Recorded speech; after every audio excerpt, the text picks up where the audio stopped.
Assalamualaikum warahmatullahi wabarakatuh. Hamdan wa syukran lillah, salatu wa salaman ala rasulillah Muhammad ibn Abdillah wa ala alihi wa ashabihi wa mawalah, amma ba'd. Oke guys, sekarang kita berjumpa di Al-Faizi. Mudah-mudahan kita semua selalu mendapat kesehatan, keberkahan dari Allah Subhanahu wa Ta'ala. So, buat Anda yang baru bergabung, silahkan klik like, subscribe, aktifkan icon lonceng notifikasi, kemudian bagikan ke semua akun sosial media kalian. Kemarin kita membahas tentang kalam yang berakhir di bahasan bahwa juz dari kalam itu bisa dibuat dari 3 jenis: isim, fi'il, dan juga haraf. Kemudian bagaimana untuk mengetahui perbedaan antara 3 kalimat itu, kalimat isim, kalimat fi'il, kalimat haraf. Tapi sebelum kita membahas ke arah situ, biasanya teman-teman pondokan suka membahas 5 hal tentang kalimat isim.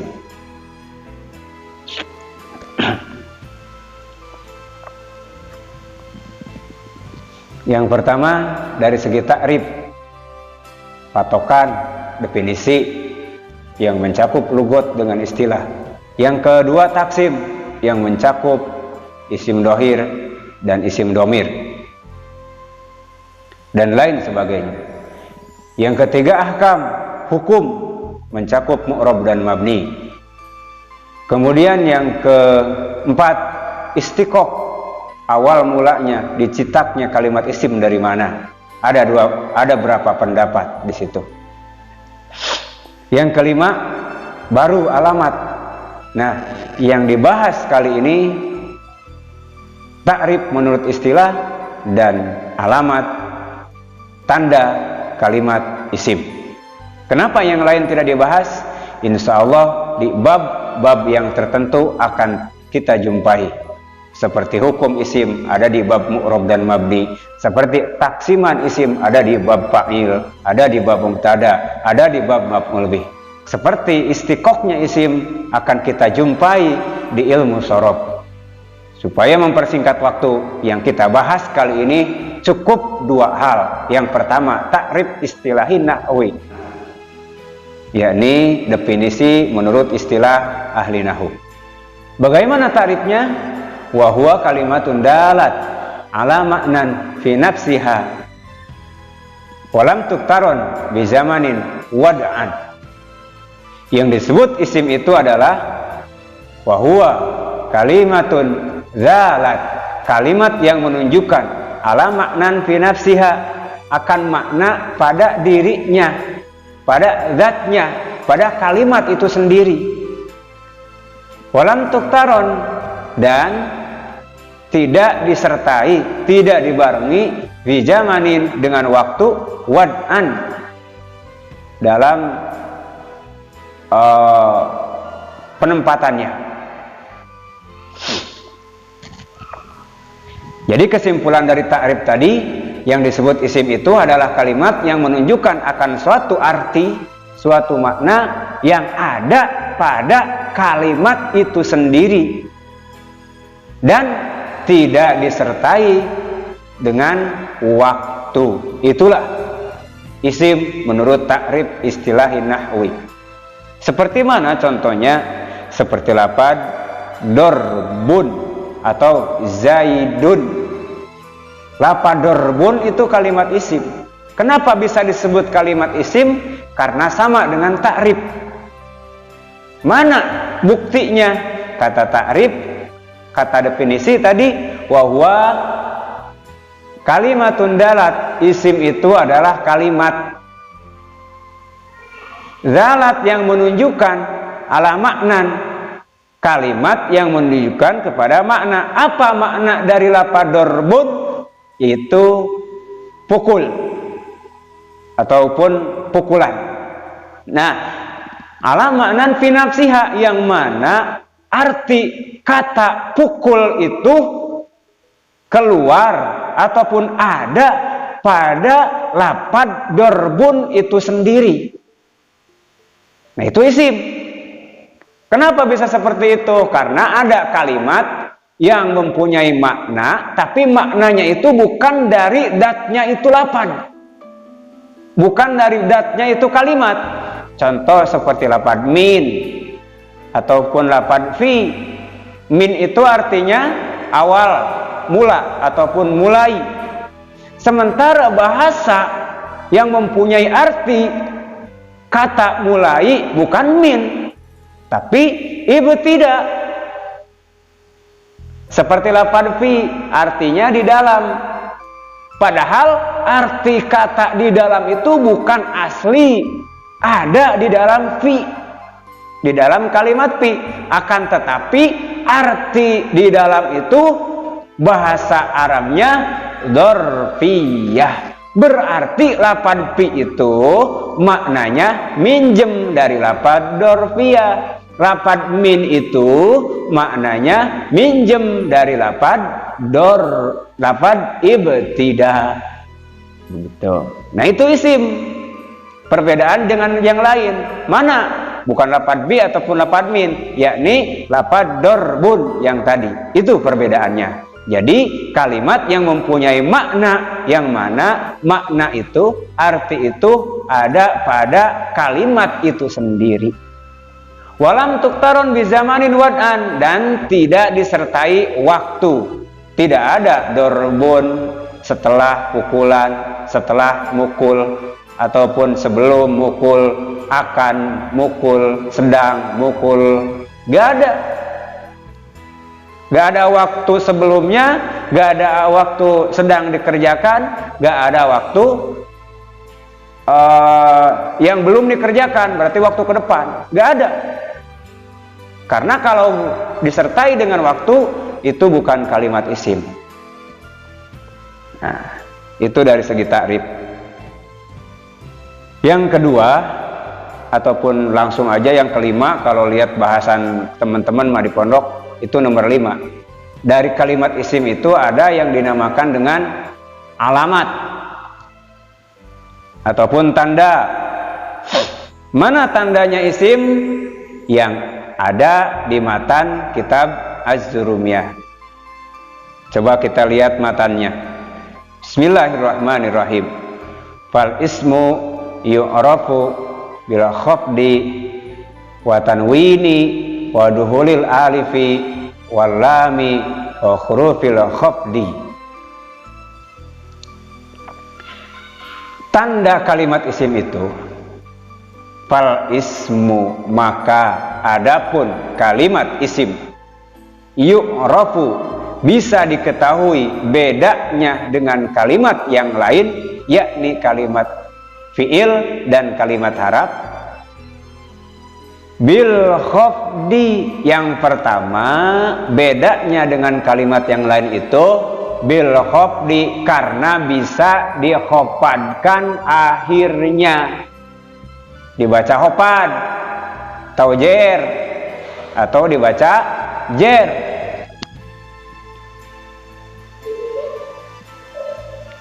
Dibaca khopadnya tergantung sabab jarnya, bisa dengan harap ataupun huruf, bisa dengan idofat ataupun bisa dengan tabaiyah. Yang penting akhir kalimatnya itu jr, jar. Itu namanya kalimat isim. Nah, itu tandanya. Lah, tidak ada katanya jr akhir kalimat. Oh, berarti ada tanda yang kedua, watanwini. Yang kedua bisa dimasuki tanwin, walaupun nggak ada tanwin sekalipun, tapi ketika tanwin dipasukin di situ bisa nerima, maka itu kalimat isim namanya. Nggak fokus banyak orang ini ya, pada teriak-teriak. Nah, maka itu kalimat isim namanya.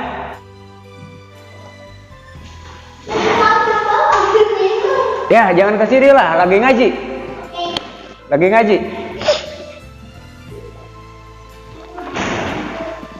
maka itu kalimat isim namanya.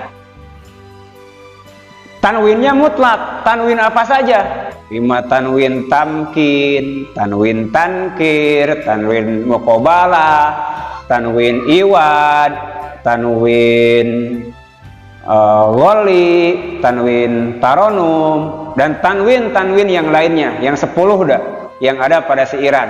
Ada siirannya bahwa tanwin itu ada 10 semuanya. Nah, contoh seperti mana? Yang tadi, lapad dorbun.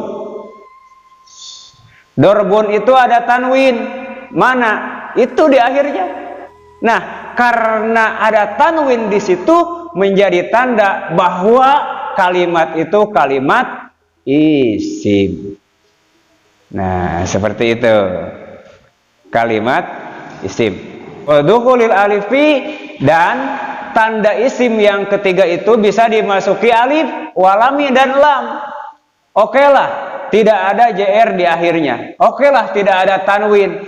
Tapi ada tanda yang ketiga, itu juga sama boleh dikatakan kalimat isim. Walaupun tidak ada sekalipun, tapi seandainya alif lam itu bisa ditempelkan di situ, berarti itu kalimat isim. Seperti mana contohnya? Seperti lapad rojulun, didatangi alif lam, jadi dibaca ar-rojulu.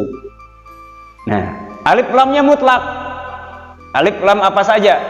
Alif lam li ta'rif ahdi dihni, ataupun ahdi zikri, ataupun ahdi zikri jamiul afrod, ahdi zikni ba'dul afrod, dan lain sebagainya.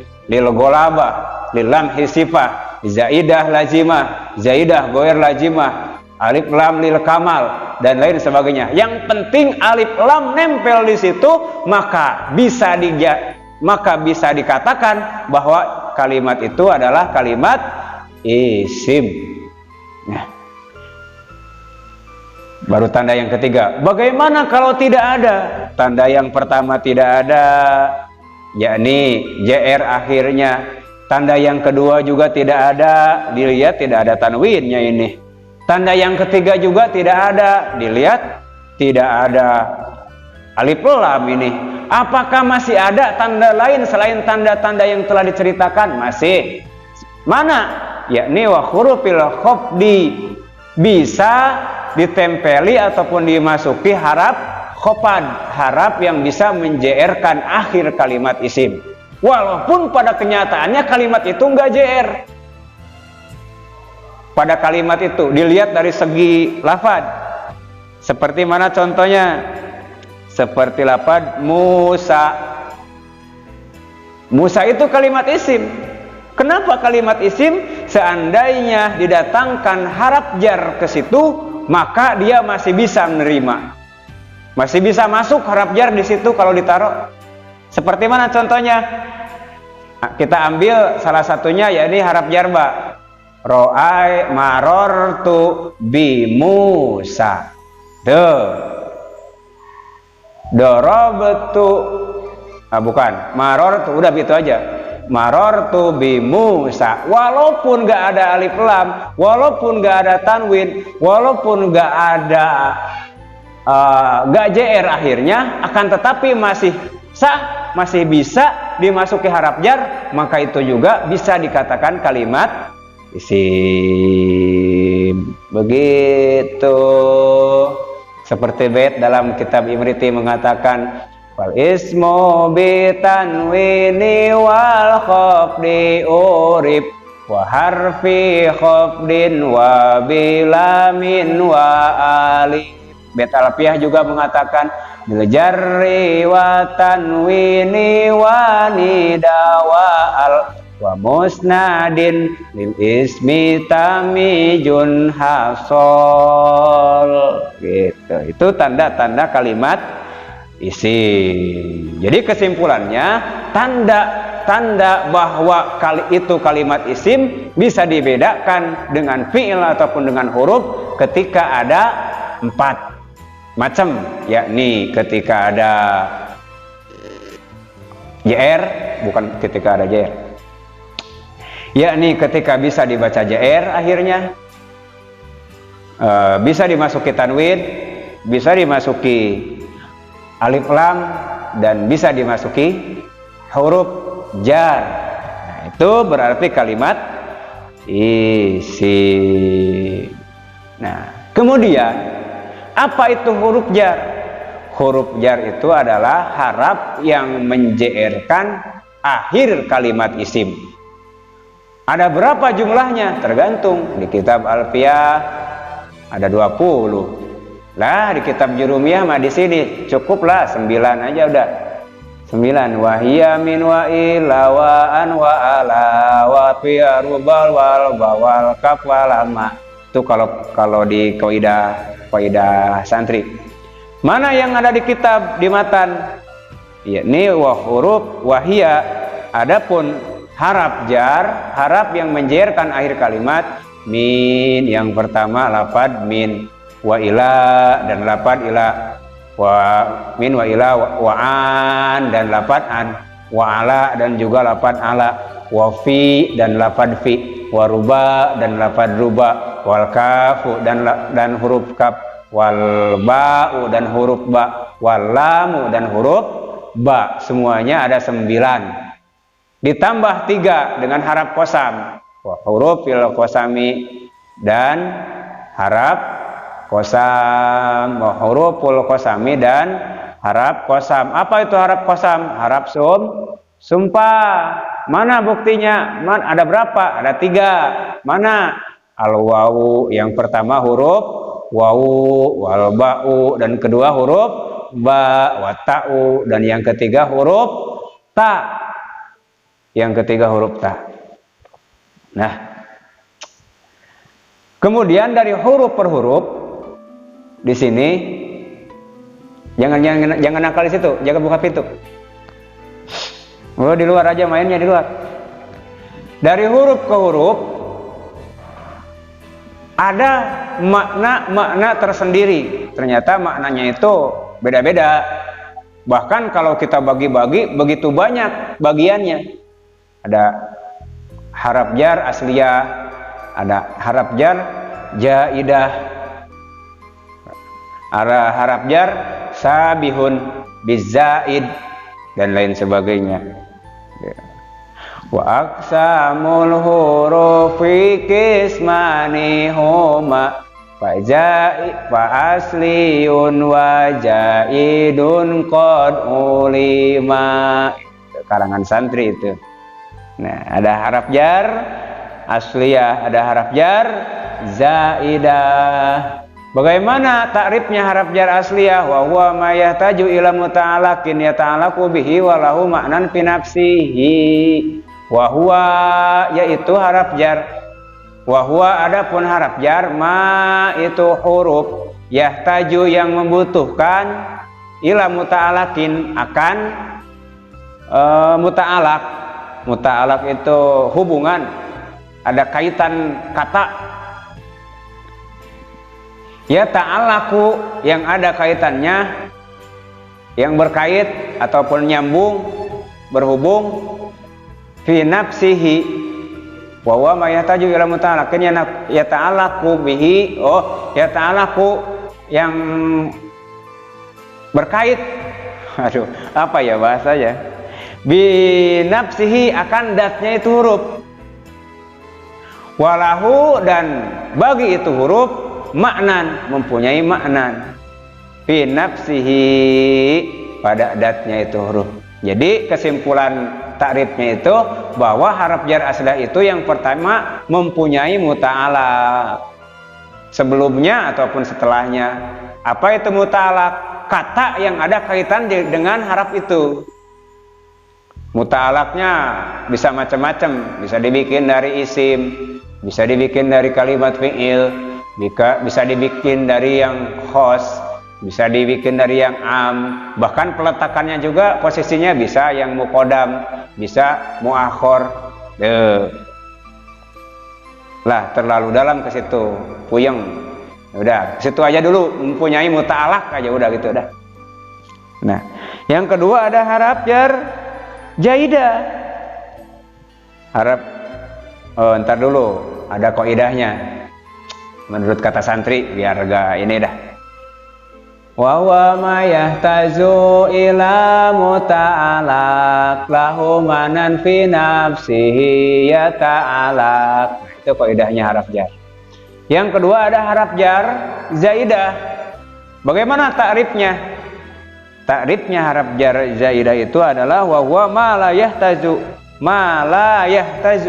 ila muta'allaqin ya ta'allaqu bihi wala lahu maknan fi nafsihi. Wa huwa adapun huruf ma yakni huruf la yahtaju tidak membutuhkan ila muta'allaqin akan muta'allaq, wala lahu dan tidak ada bagi huruf itu sendiri makna fi nafsihi pada datnya itu huruf. Jadi haraf jar zaidah mah tidak mempunyai muta'allaq ataupun kaitan kata dengan sebelumnya ataupun setelahnya dan tidak mempunyai makna. Itu zaidah. Walaupun ada di situ seakan-akan tidak berarti dia mah, karena tidak mempunyai muta'allaq, tidak mempunyai makna. Nah, itu orang-orang santri mengatakan wa ma min muta'allaqin ma la yahtaju yusamma zaidan laisa maknan lahu. Ari ngaran jar anu teu mika butuh di ngaranan jar zaidah geus matuh, kata orang Sunda seperti gitu. Itu. Nah, jadi haraf jar itu terbagi dua, ada haraf jar asliyah, ada haraf jar zaidah. Kita masuk ke pembahasan jumlah huruf jar. Tadi katanya haraf jar itu ada 9 ditambah dengan haraf qasam 3, jadi ada 12. Yang pertama wahia min. Yang pertama ada haraf jar min. Jadi tiap-tiap ada kalimat sah dimasuki haraf jar min, jangan salah itu haraf jar, jangan salah itu kalimat isim. Contoh seperti lapad bad, seperti lapad bahrun, datangi min haraf jar, jadi dibaca min bahrin. Tuh. Min bahrin. Apakah lapad min punya makna? Punya, walaupun makna pinjaman dari yang lain. Kemana aja dia mau minjemnya. Apa maknanya min? Ibtida. Mau ibtida zamani ataupun ibtida makani. Itu makna yang umum. Kalau makna yang lainnya masih banyak. Ada tuh. Apa sih namanya? Bayin wabad ba'id. Bayin wa ba'id wa tadi fil amkinah bimin wa qad tati li ba'dil ajminah. Kalau nggak salah di Alfiyah seperti itu babnya. Jadi makna min itu banyak, akan tetapi makna yang populernya mempunyai makna ibtida. Sumtu min yaumil isnaini ila yaumil khamisi. Sumtu saya berpuasa min yaumil isnaini dari hari Senin ila yaumil khamisi hingga nyampe hari Kamis. Yang jadi contoh akan kalimat isim yang tandanya itu kemasuki haraf jar min, yakni lapad min yaumil isnaini. Lapad yaumi dibaca JR. Kenapa? Ada yang menJR-kan mana? Yakni lapad min. Itu ya tanda-tanda min. Mungkin kajian kita karena keburu waktu Isya, saya tutup dulu. Ntar kita lanjut ke bahasan haraf jar yang berikutnya. Wallahu a'lam bissawab. Kita tutup dengan doa kifaratul majlis. Subhanakallahumma wa bihamdika